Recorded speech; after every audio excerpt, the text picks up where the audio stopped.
Là, on va poser quelques questions au directeur de Manifact pour plus d'informations par rapport au défi de la semaine. A tout de suite. Je m'appelle Rudy Floquet et je suis directeur de Manifact, association qui gère le Fab Lab au camp de la transportation.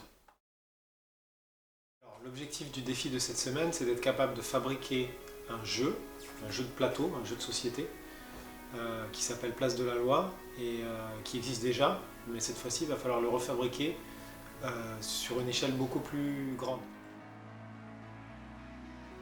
Alors, un cahier des charges, c'est l'ensemble des éléments auxquels on doit penser quand on veut réaliser un projet, les données et tous les éléments dont on a besoin pour réaliser le projet, c'est ça le cahier des charges.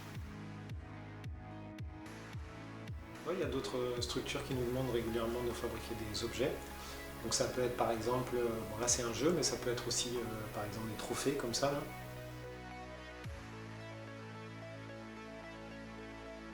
Donc, je suis Peggy Zaragoza, je suis chargée de mission à l'association pour la promotion de la citoyenneté des jeunes et des familles, la PCJF. Donc, c'est une association qui intervient à Saint-Laurent-du-Maroni depuis 2016 et qui vient de s'implanter depuis le 8 novembre 2019 et qui fait la promotion de la citoyenneté, des valeurs républicaines, de l'accès aux droits et aux devoirs.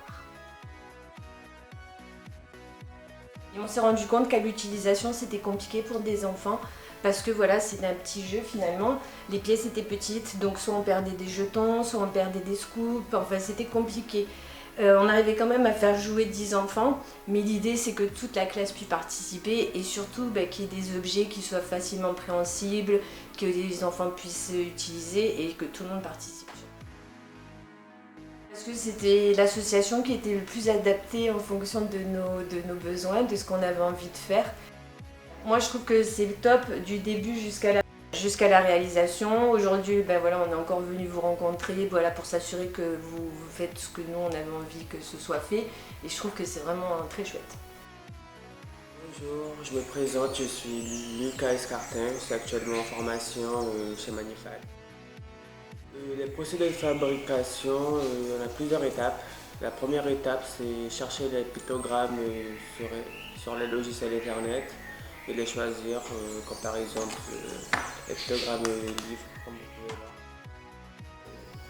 voir, en version J-code pour aller à la découpeuse. Et après sa sortie, faire un ponçage, que ça donne la facilité de laisser bien qu'on veut et on laisse le scotch, comme par exemple vous pouvez voir la différence entre un qui a le scotch et après qu'on enlève après la peinture. Et on laisse sécher après entre 4 et 2 heures. Et après il y a aussi le vernissage à faire. Et après le vernissage, c'est fini.